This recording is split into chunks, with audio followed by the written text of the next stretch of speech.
Hello everyone, welcome back to another episode of my channel the United Frontier. तो Victor Gyokeres and Sporting CP के अंदर बहुत सारा drama चल रहा है कुछ दिनों से। तो ये वीडियो में बात करेंगे इस चीज़ को लेके और उसी के साथ बात करेंगे ब्रायन एम्बुमो का जो लेटेस्ट ट्रांसफर अपडेट्स है उसको लेके, और उसी के साथ मैनचेस्टर सिटी और एक प्लेयर साइन कर चुका है तो उसको लेके भी बात करेंगे ये वीडियो में। So without wasting any more time, let's start the video. तो सबसे पहले बात कर लेते हैं मैनचेस्टर यूनाइटेड को लेके, और Victor Gyokeres and Sporting CP के अंदर बहुत ज्यादा ड्रामा चल रहा है और इसको लेके सोशल मीडिया में बहुत सारे लोग बहुत कुछ कह रहे हैं। तो ये चीज को समझने के लिए एकदम शुरू से शुरू करते हैं। तो रूबेन अमोरिम ज्वाइन करते हैं Manchester United from Sporting CP in the mid season, और उसके बाद जब जनवरी ट्रांसफर मार्केट आता है तो तब ऐसे ही रिपोर्ट्स आ रहे थे Viktor Gyokeres has an agreement with sporting CP. वो बंदा जनवरी ट्रांसफर विंडो में स्पोर्टिंग सीपी को छोड़ के नहीं जाएगा कहीं पे, वो स्पोर्टिंग पे ही खेलेगा और सीजन एंड तक वहीं पे रहेगा। सीजन खत्म होने के बाद अगर सुइटेबल ट्रांसफर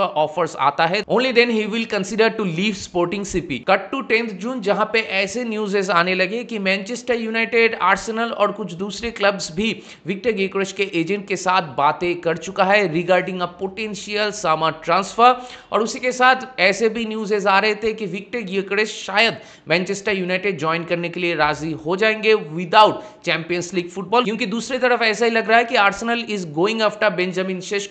क्योंकि आर्टेटा एंड उनके मैनेजमेंट को बेंजामिन शेस्को का प्रोफाइल ज्यादा पसंद है। तो ऐसे इस न्यूज़ जब आ रहा था तो तब ये चीज भी मेंशन किया जा रहा था विक्टर ग्योकेरेस को लाने के लिए मैनचेस्टर यूनाइटेड को शायद 65 मिलियन यूरो उसके साथ एड ऑन्स पे करना होगा। दूसरे कोई क्लब भी अगर जाता है तो उसको भी यही अमाउंट पे करना होगा। तो ऐसे न्यूज़ आ रहे थे, लेकिन पिछले 2 दिन में बहुत सारा ड्रामा बिल्डअप हो चुका है around Victor Gyokeres and Sporting CP. वो इसलिए कि स्पोर्टिंग सीपी का जो प्रेसिडेंट है उन्होंने आके ये चीज कहा है कि blackmail and threats won't work on me, we can not let go Victor Gyokeres from Sporting CP for only 60 million euro plus add-ons. तो ये तो कभी नहीं हो सकता एंड हम लोग के बीच कोई पैक्ट नहीं था रिगार्डिंग दिस प्राइस अमाउंट। तो अगर कोई क्लब विक्टर ग्योकेरेस को खरीदने के लिए आते हैं तो they have to pay the asking price we demand for Victor Gyokeres, क्योंकि he is 27 years old and he is one of the best players in the Portuguese league. उसको हम लोग 60 मिलियन यूरो प्लस एड-ऑन्स के basis में जाने नहीं दे सकते। और दूसरी तरफ कोई भी क्लब से अभी तक कोई भी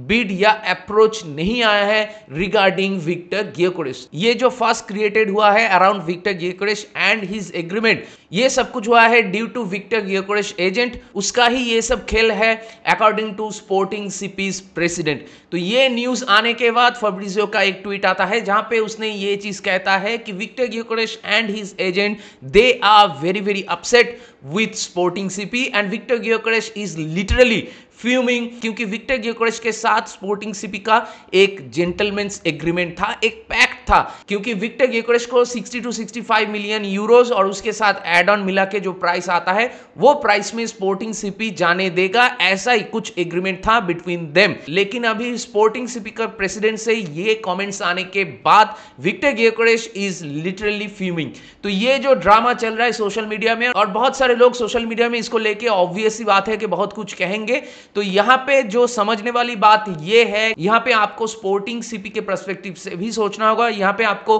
प्लेयर्स की पर्सपेक्टिव से भी सोचना होगा, और यहां पे आपको as a Manchester United fan उसके पर्सपेक्टिव से भी सोचना होगा। तो अगर स्पोर्टिंग सीपी के प्रेसिडेंट की पर्सपेक्टिव से सोचे तो विक्टर ग्योकेरेस को लेके जो प्लेयर्स एग्रीमेंट है, जो रिलीज क्लॉज है उनके पास, वो यही है कि विक्टर ग्योकेरेस को अगर वो लोग बेचेंगे तो the release clause, the payment amount will be under 100 million Euros. कुछ स्पेसिफिकेशन नहीं है कि 60 टू 65 मिलियन यूरो में ही वो लोग बेचेंगे। तो ये तो है आपका पहला क्लैरिटी। तो वहां पे जो प्राइस पहले रिपोर्टेड हो रहा था 60 टू 65 मिलियन यूरोस, तो उस प्राइस में अगर स्पोर्टिंग सीपी विक्टर ग्योकेरेस को नहीं बेचना चाहते हैं तो दे आर नॉट रॉन्ग। कोई क्लब अगर अपना बेस्ट एसेट को बेचना चाहेगा इन अ समर ट्रांसफर विंडो तो वो लोग चाहेंगे ज्यादा से ज्यादा पैसा जनरेट करने के लिए, और इस पे कोई कोई गलत बात नहीं है। इसके बाद अगर विक्टर gyökeres और उसके एजेंट के पर्सपेक्टिव से बात किया जाए, जो कि फैब्रिजियो कह रहा है, उसको अगर हम लोग समझ ले कि हाँ फैब्रिजियो सच कह रहा है, एक चीज आप लोगों को समझना होगा कि फैब्रिजियो प्लेयर की एजेंट के साथ बातें करता है। Fabrizio has very good terms with all the agents of the players, और वहां से ही उसको ये सारे न्यूज़ेस पता चलता है। एजेंट अगर फैब्रिजियो को फॉल्स इंफॉर्मेशन प्रोवाइड करता है तो उस मोमेंट ऑफ टाइम में फैब्रिजियो कैसे रिएक्ट करेगा ये किसी को मालूम नहीं है। तो फैब्रिजियो जो चीज कह रहा है कि हाँ एक पैक था between sporting CP and agent, ये अगर सच होता है तो उस पॉइंट ऑफ टाइम में आप कह सकते हो कि स्पोर्टिंग सीपी अभी अपने बात से मुकर रहे हैं, इस चीज को समझते हुए कि नहीं उनको और भी ज्यादा डिमांड करना चाहिए। आपके सामने एक जीता जागता एग्जांपल है कि फ्लोरियन वर्ट्स के लिए लिवरपूल कितना ज्यादा पैसा देके बायर लेवरकुसन से उसको लेके आए। तो दूसरी तरफ अगर आप विक्टर gyökeres की स्टैट्स को देखेंगे, गोल एंड असिस्ट वगैरह का टोटल नंबर्स देखोगे तो वो बहुत ज्यादा है, and he is one of the best players of this season. अगर मैं स्ट्राइकर्स की बात करूं तो इस पॉइंट ऑफ व्यू से स्पोर्टिंग सीपी अगर अपने बात से अभी मुकर रहा है तो you can criticise them to a point कि क्यों अभी आप अपने बातों से मुकर रहे हो जबकि आपका एक एग्रीमेंट था विद द प्लेयर। और यहीं पे अगर फैब्रिजियो को विक्टर gyökeres के एजेंट फॉल्स इंफॉर्मेशन देता है, अगर उनके साथ स्पोर्टिंग सीपी का कोई सच में ऐसा पैक्ट नहीं था, तो फिर आपको यह समझना होगा कि विक्टर gyökeres का जो एजेंट है वो एक फालतू का गेम खेल रहा है विद स्पोर्टिंग सीपी, और उस सिनेरियो में स्पोर्टिंग सीपी का जो प्रेसिडेंट जो कह रहा है वो चीज आपको सच मानना होगा। यहां पे अगर मैं ये सिनेरियो को पकड़ के चलूं कि विक्टर gyökeres का एजेंट सही कह रहा है, तो उस सिचुएशन में अगर विक्टर gyökeres सही में he is fuming with sporting CP, तो एक बात का गारंटी यहां पे आ जाता है, वो ये कि विक्टर gyökeres स्पोर्टिंग में नहीं रहेगा अगर उसके साथ स्पोर्टिंग सीपी का रिलेशन खराब हो जाता है। तो यहां पे सवाल आता है नेचुरली कि कौन से क्लब्स जा सकते हैं विक्टर gyökeres के पीछे। तो देखिए दो क्लब का नाम तो मैं यूं ही आपको कह सकता हूं, एक मैनचेस्टर यूनाइटेड और दूसरा आर्सेनल। और यहां पे as a Manchester United fan I would like to say कि हम लोगों के पास पैसों का थोड़ा बहुत दिक्कत तो है, और दूसरी तरफ स्पोर्टिंग से भी उसको अभी 60 to 65 मिलियन यूरो और एड ऑन में जाने नहीं देगा, शायद 80 to 85 मिलियन यूरोस और उसके साथ एड ऑन ऐसा कुछ प्राइस वो लोग डिमांड कर सकते हैं। तो उस पॉइंट ऑफ टाइम में हम लोग के पास वो पैसा क्या होगा देने के लिए, वो डिपेंडेंट होगा कि आउटगोइंग्स हम लोग क्या कर रहे हैं उसके ऊपर। और दूसरी तरफ अगर बेंजामिन सेस्को के लिए आर्सेनल को और भी ज्यादा पैसा लगता है तो हो सकता है कि वो लोग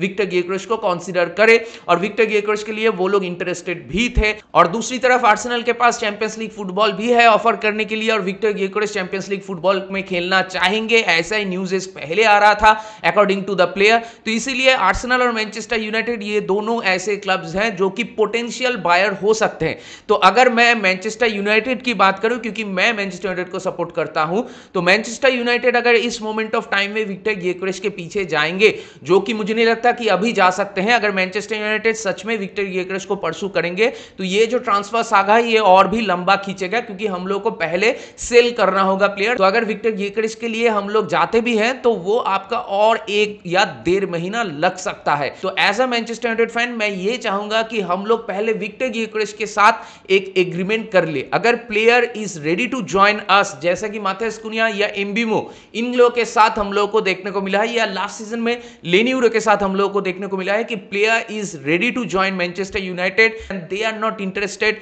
इन अदर क्लब्स। तो ऐसा अगर सिनेरियो होता है विक्टर gyökeres के साथ, only in that scenario we can set the price, और हम लोग स्पोर्टिंग को यह बात कह सकते हैं कि नहीं हम लोग इससे ज्यादा नहीं पे करेंगे, तो अगर आपको बेचना है तो आपको ये प्राइस में ही बेचना होगा। उस मोमेंट ऑफ टाइम में हो सकता है कि स्पोर्टिंग सीपी थोड़ा मान ले या फिर निगोशिएट करके अपना जो आस्किंग प्राइस है उसको थोड़ा नीचे लेके आए, क्योंकि अगर दूसरे क्लब्स नहीं रहते हैं विक्टर gyökeres के रेस में कि वो लोग इतना ज्यादा पैसा नहीं देना चाहते, और दूसरी बात विक्टर gyökeres भी मैनचेस्टर यूनाइटेड ज्वाइन करना चाहता है, ओनली इन दैट सिनेरियो हम लोगों को ओवर पे नहीं करना होगा। अदरवाइज अगर प्लेयर मैनचेस्टर यूनाइटेड में खेलने के लिए 100% राजी नहीं है, दूसरे क्लब्स लाइक आर्सेनल अगर जाते हैं और विक्टर gyökeres आर्सेनल में खेलने के लिए भी अगर इंटरेस्टेड हो जाते हैं, तो इन दैट केस हम लोग को ओवर पे करना होगा। और मैं पर्सनली अगर मेरा ओपिनियन दूं तो अगर प्लेयर 100% राजी नहीं होता है to play for Manchester United, तो हम लोग को वो प्लेयर के पीछे नहीं जाना चाहिए।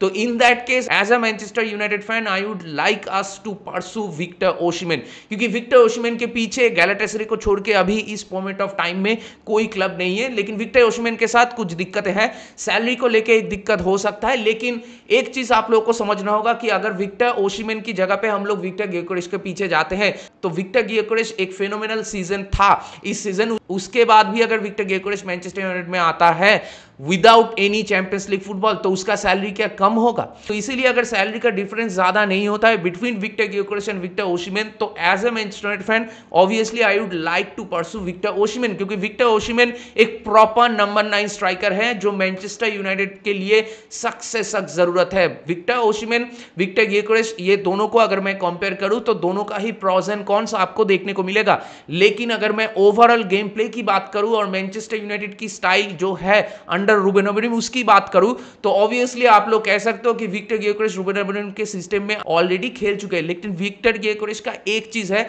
जो आप लोगों को समझना होगा कि वो थोड़ा हेवी फुटेड प्लेयर है और विक्टर ओशिमेन की जो बॉल कंट्रोल वगैरह है क्लोज प्रॉक्सिमिटी में वो ज्यादा बेहतर है देन विक्टर गियोकेरेस। तो अगर विक्टर ओशिमेन भी आते हैं मैनचेस्टर यूनाइटेड में तो विक्टर ओशिमेन भी अप फ्रंट गोल गारंटी करेगा। तो इसीलिए as a Manchester United fan मैं ये चाहता हूं कि अगर विक्टर गियोकेरेस के पीछे हम लोग नहीं जा पाते हैं तो हम लोग को विक्टर ओशिमेन के पीछे जाना चाहिए, लेकिन ये तभी होगा जब हम लोग सेल कर पाएंगे। तो मैनचेस्टर यूनाइटेड अभी currently focusing on Bryan Mbeumo deal और इसको लेके ही अभी बातें कर लेते हैं कि ब्रायन एम्बुमो का जो पहला बिड हम लोग सबमिट किए थे वो तो रिजेक्टेड हो चुका है, जो कि एक्सपेक्टेड था फ्रॉम ब्रेंटफोर्ड। वो लोग 45 मिलियन पाउंड्स को एक्सेप्ट नहीं करेंगे। तो हम लोग एक्सपेक्ट कर रहे थे कि ये हफ्ते के अंदर ही हम लोग शायद सेकंड बिड सबमिट कर दे, लेकिन अभी तक हम लोग सेकंड बिड सबमिट नहीं किए हैं। हो सकता है कि ब्रेंटफोर्ड के साथ अभी भी बातें चल रहा हो क्योंकि प्लेयर तो आएगा ही और प्लेयर एग्रीमेंट भी हो चुका है, तो ब्रेंटफोर्ड के साथ पेमेंट स्ट्रक्चर को लेके और जो फाइनल प्राइस है उसको लेके ही बातें चल रहा है।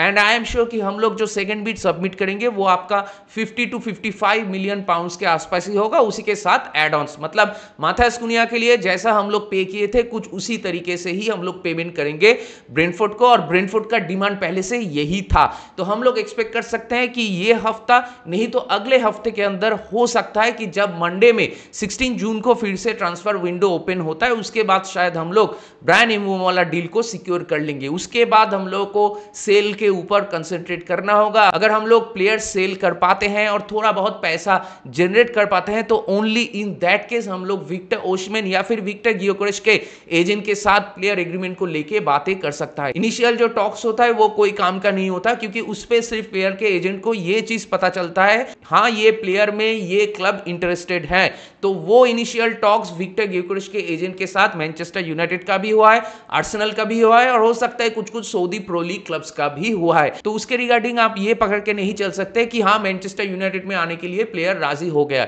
उसके लिए आपको प्लेयर के साथ एक प्रॉपर एग्रीमेंट करना होगा और प्लेयर के साथ एग्रीमेंट आप तभी कर पाओगे जब आपके पास एक बैकअप होगा कि हाँ ये प्लेयर मैं सेल करूंगा और उसके थ्रू जो पैसा जनरेट होगा उसके हिसाब से मैं स्पोर्टिंग को जो पहला इंस्टॉलमेंट है जो अपफ्रंट फी देना पड़ता है वो मैं दे पाऊंगा। तो वो फी जब हम लोग सिक्योर कर पाएंगे उसी के बाद ही हम लोग प्लेयर के एजेंट के साथ बात कर पाएंगे। तो सिचुएशन थोड़ा ट्रिकी तो है फॉर मैनचेस्टर यूनाइटेड क्योंकि अगर हम लोग ज्यादा टाइम लेते हैं प्लेयर सेल करने में और उसके बाद अगर विक्टर गियोकेरेस वाला डील भी नहीं होता है और मीनवाइल अगर विक्टर ओशिमेन भी हम लोग के हाथ से चला जाता है तो वी डोंट नो कि हम लोग फिर से कौन से प्लेयर के पीछे जाएंगे। अगर ये दोनों प्लेयर हम लोग साइन नहीं कर पाते तो हो सकता है कि हम लोग फिर से राशमोर हॉयलैंड एंड जर्सी के साथ ही ये वाला सीजन भी प्लान करें। तो बहुत कुछ डिपेंडेंट है ऑन प्लेयर सेल्स, तो इसीलिए बहुत इंपॉर्टेंट है कि हम लोग Rashford, Antony, look Shaw, मलासिया, अलेहांद्रो Garnacho ये सारे प्लेयर्स को सेल कर पाए। जितनी जल्दी हो सके